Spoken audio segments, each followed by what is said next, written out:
नमस्कार बच्चों, मैं डॉक्टर वंदना मिश्रा, प्रवक्ता संस्कृत, राजकीय बालिका इंटर कॉलेज कटरा प्रयागराज। बच्चों, आज का जो वीडियो है विशेषता कक्षा 9, कक्षा 10, कक्षा 11 और कक्षा 12 4 कक्षा के पाठ्यक्रम के आधार पर बनाया गया है। बच्चों, पिछले वीडियो में मैंने आपको बताया था शब्द रूप के बारे में कि शब्द का क्या तात्पर्य है, शब्द रूप का क्या तात्पर्य है, शब्द रूप के कितने प्रकार हैं या शब्द के कितने प्रकार हैं, व्याकरण की दृष्टि से कितने प्रकार हैं और आपके व्यवहारिक दृष्टि से कितने प्रकार हैं, सार्थक शब्द और निरर्थक शब्द किसे कहते हैं, इतना अकारांत, इकारांत, उकारांत, ऋकारांत, इन शब्दों से क्या तात्पर्य है और इनके आधार पर रूप कैसे बनाए जाएंगे और इनके आधार के पर कैसे शब्दों का आप निर्णय करेंगे कि ये अकारांत का शब्द है, इकारांत का है, उकारांत का है या ऋकारांत का है। लिंग आपके 3 प्रकार के हैं संस्कृत में, पुल्लिंग, स्त्रीलिंग और नपुंसकलिंग। तीनों लिंगों के रूप अलग अलग चलते हैं। पुल्लिंग के रूप अलग होंगे, स्त्रीलिंग के अलग होंगे और नपुंसकलिंग के अलग होंगे। अकारांत के मैंने बताया था कि जिसके अंत में छोटा आ हो या हृस्व आ हो उसे हम अकारांत पुल्लिंग शब्द कहेंगे। उनका मैंने शब्द का विग्रह करके भी आपको दिखाया था कि वर्ण व्यंजन से जब आप स्वर को अलग कर देंगे तो कैसे आपको पहचान हो जाएगी कि अकारांत है, ये इकारांत है, ये उकारांत है, ये ऋकारांत है। ये तो बात थी पिछले वीडियो की। आज का जो वीडियो हमारा है वो इस पर आधारित है, उसी क्रम पर है, शब्द रूप के क्रम पर है और इस पर आधारित है कि आप कैसे शब्द रूप को आसानी से याद कर सकते हैं या समझ सकते हैं। अगर आपने किसी एक अकारांत रूप को याद कर लिया है तो उतने प्रकार के जितने अकारांत पुल्लिंग शब्द होंगे सामान्यतः सभी के रूप एक प्रकार चलेंगे। इसलिए रूप आपको याद करने के साथ साथ रूप को समझने की क्षमता का भी आपके अंदर विकास होना अति अनिवार्य है। बच्चों, अभी तक आपने हिंदी में पढ़ा होगा कि लिंग आपके 2 होते हैं, पुल्लिंग और स्त्रीलिंग, जबकि संस्कृत में आपके 3 प्रकार के लिंग होते हैं, पुल्लिंग, स्त्रीलिंग और नपुंसकलिंग। इसी आधार पर आपके वचन भी 3 प्रकार के संस्कृत में निर्धारित किए गए हैं, एक वचन, द्विवचन और बहुवचन। पुल्लिंग का तात्पर्य आप समझ ही रहे हैं कि ऐसे शब्द जो पुरुष जाति का बोध कराएं, स्त्रीलिंग ऐसे शब्द जो स्त्री जाति का बोध कराएं और नपुंसकलिंग ऐसे शब्द जो ना तो स्त्री जाति का बोध कराएं ना तो पुरुष जाति का बोध कराएं बल्कि नपुंसक चीजों का बोध कराएं जिनमें जीव ना हो। ठीक है। इसके बाद आता है आपका वचन। वचन संस्कृत में 3 प्रकार के हैं, एक वचन, द्विवचन और बहुवचन। एक वचन का तात्पर्य ऐसी संज्ञा सर्वनाम से है जो एक संख्या को निर्धारित करते हों।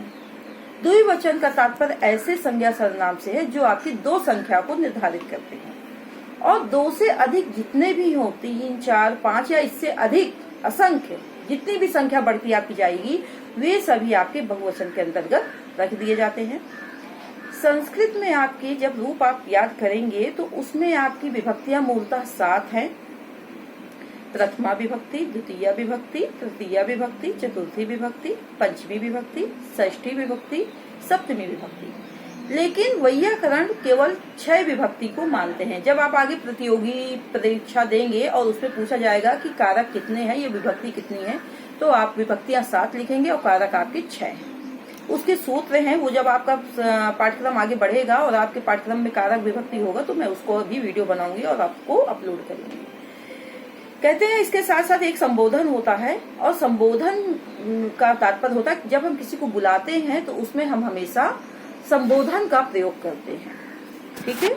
अब हम आज आपको बताने वाले हैं कि किस ट्रिक से आप आसानी से शब्द रूप को याद और समझ सकते हैं। इसके लिए आपको सबसे पहले अकारांत पुल्लिंग का हम रूप देखेंगे और उसी को दिखाएंगे। कहते हैं अकारांत पुल्लिंग में ये राम शब्द है आपका। राम शब्द के आप रूप लिख लेंगे, एक वचन, द्विवचन, बहुवचन और इसके आधार पर आप अपनी विभक्तियां किनारे लिख देंगे। प्रथमा विभक्ति, द्वितीय विभक्ति, तृतीय विभक्ति, चतुर्थी विभक्ति, पंचमी विभक्ति, षष्ठी विभक्ति, सप्तमी विभक्ति, संबोधन। एक वचन का मतलब होता है एक संख्या से, द्विवचन का मतलब तो होता है 2 संख्याओं से और बहुवचन का मतलब होता है 2 से अधिक कितना भी। कहते हैं कि जब प्रथमा विभक्ति का जो चिन्ह होता है वो होता है ने, द्वितीय विभक्ति का चिन्ह क्या होगा, को, तृतीय विभक्ति का चिन्ह है से, द्वारा, चतुर्थी विभक्ति है आपकी के लिए, पंचमी अलग, जब कोई चीज किसी से अलग होगी तो वहां पंचमी। षष्ठी संबंध, यानी कि जब कोई किसी से संबंध बताने लगे तो उसे षष्ठी विभक्ति कहते हैं। सप्तमी है आपकी में पर, यानी कि जब किसी का आधार बनाया जाएगा तो उसे हम सप्तमी विभक्ति में लेंगे। और इसमें आपका कोई चिन्ह नहीं है, हे, भो, अरे, यानी कि जब हम किसी को बुलाएंगे, संबोधन करेंगे तो इन चिन्हों का प्रयोग करेंगे। बच्चों, तो आकारांत पुल्लिंग एक वचन प्रथमा विभक्ति का रूप बनेगा राम, रामौ, रामा, अर्थात एक राम ने, दो राम ने, बहुत से राम ने, चिन्ह इसका ने है ना, तो एक राम ने, दो राम ने, बहुत से राम ने, एक राम को, दो राम को, बहुत से राम को। ये देखिए चिन्ह के द्वारा अगर हम पढ़ेंगे, जब इसका आप अनुवाद आगे करेंगे या निबंध लेखन करेंगे तो इसका वहाँ पर बहुत ज्यादा उपयोग चिन्हों का किया जाता है। इसलिए आज मैं आपको शब्द रूप के माध्यम से चिन्हों से भी परिचित करा रही हूँ। तीसरा है आपका रामेण, रामाभ्याम रमई, यानी कि राम के द्वारा, एक राम के द्वारा, दो राम के द्वारा, बहुत से राम के द्वारा, या एक राम से, दो राम से, बहुत से राम से, एक राम के लिए, दो राम के लिए, बहुत से राम के लिए, एक राम से अलग होने पर, दो राम से अलग होने पर, बहुत से राम से अलग होने पर, एक राम का, दो राम का, बहुत से राम का, एक राम में, दो राम में, बहुत से राम में, हे राम, एक राम, हे राम, एक राम को बुलाया जा रहा है, हे रामऊ, हे दो राम, हे रामा, हे बहुत से राम। ठीक है, ये आपके एक वचन, द्विवचन, बहुवचन पर आधारित था। अब आता है कि आप शब्द रूप कैसे याद करें और शब्द रूप का कैसे आसानी से, कौन सी ट्रिक है जिससे आप समझ विकसित करें। तो बच्चों, सबसे पहले आप इसमें ये ध्यान दीजिए कि एक ही जैसे शब्द कहाँ कहाँ बने हैं। जैसे आपका रामऊ प्रथमा विभक्ति द्विवचन और द्वितीय विभक्ति द्विवचन में बना है। ठीक है, तो ये आपको समझ विकसित करनी पड़ेगी कि प्रथमा विभक्ति द्विवचन में भी रामऊ है और द्वितीय विभक्ति द्विवचन में भी रामऊ है, तो आपको इसको याद रखना पड़ेगा। इसी प्रकार रामाभ्याम देखिए, तीन जगह आपका बना है, तो इसको अगर आप समझेंगे तो इसको समझने में भी आपकी आसानी रहेगी कि तृतीया, चतुर्थी, पंचमी तीनों विभक्ति के द्विवचन में रामाभ्याम है। तो जब आप याद करेंगे तो आपको अलग से याद करने की आवश्यकता नहीं रहेगी। रामेभ्या देखिए, पंचमी और चतुर्थी और पंचमी में आपका बना है। इसी प्रकार रामयोग, ये शब्द आपके एक जैसे हैं।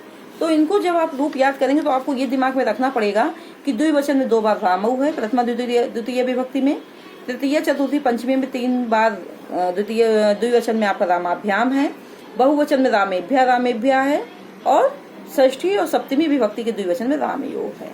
इस प्रकार आप इस रूप को याद करने में आसानी से आप याद कर सकते हैं, जब आपको ये याद हो जाएगा कि कहाँ पर एक जैसे शब्द है।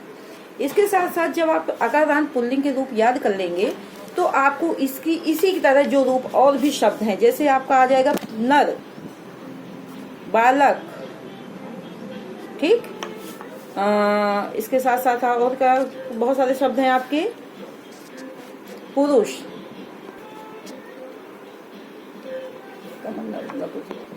ठीक है।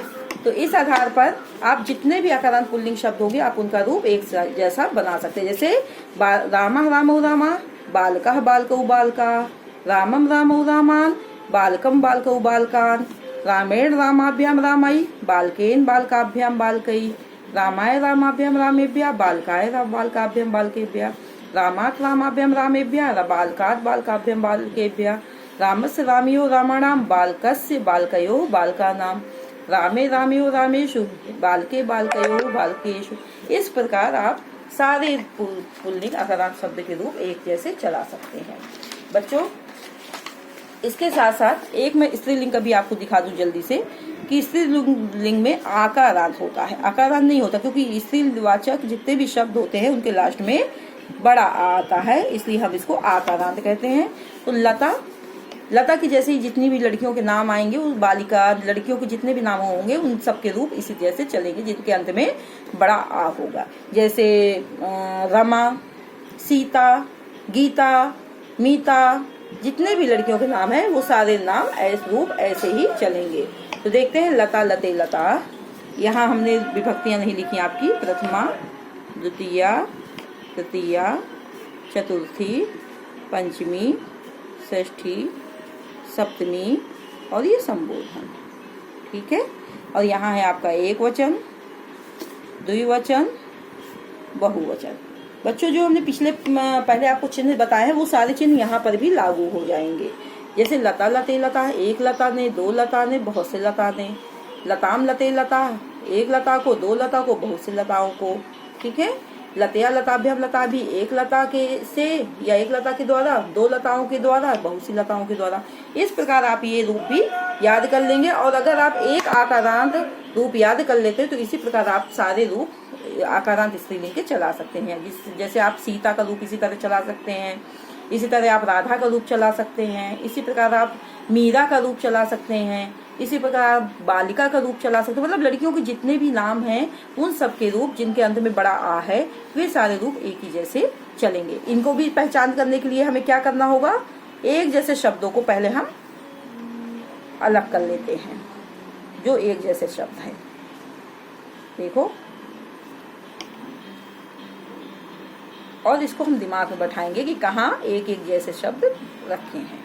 ठीक है, जैसे लते लते द्विवचन में बनेगा प्रथमा द्वितीय विभक्ति में। लताभ्याम तृतीय चतुर्थी पंचमी के द्विवचन में बनना है। लतयो षष्ठी सप्तमी के द्विवचन में बनना है। लताभ्या चतुर्थी और पंचमी के द्विवचन में बनना है। तो जब हम इन चीजों को ध्यान कर लेंगे तो इस आधार पे हम रूपों को आसानी से हल कर सकते हैं और याद कर सकते हैं। आप सिर्फ आकारांत स्त्रीलिंग का एक रूप याद कर लीजिए, अकारांत पुल्लिंग का एक रूप याद कर लीजिए और अकारांत नपुंसक लिंग का एक रूप याद कर लीजिए, तो आप उसके अनुसार सारे रूप आकारांत के और नपुंसक लिंग, पुल्लिंग और स्त्रीलिंग के चला सकते हैं। नपुंसक लिंग का रूप भी बिल्कुल बहुत आसान है।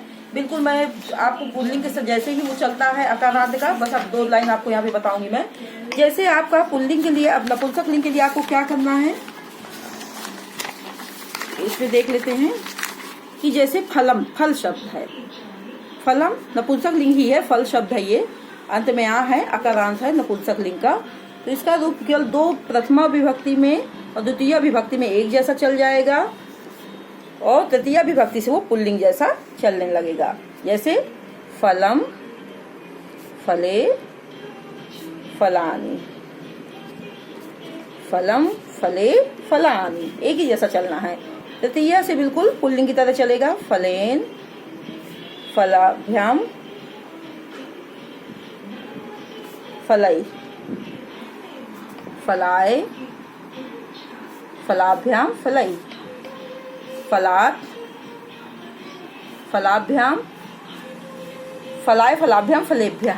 यहाँ पे फलेभ्या हो जाएगा और यहाँ पर भी फलेभ्या हो जाएगा। फलात, फलाभ्याम, फलेभ्या। फलस्य, फलयोः, फलानां, फले, फलयोः, फलेषु। हे फल या हे फलम, हे फले, हे फलानी। ठीक है, तो देखा आपने, ये रूप भी बिल्कुल आपका तृतीय विभक्ति से पुल्लिंग की तरह चलता है, यहाँ से पुल्लिंग की तरह चलेगा और ये दोनों एक जैसे चलेंगे, फलम फले फलानी, फलम फले फलानी।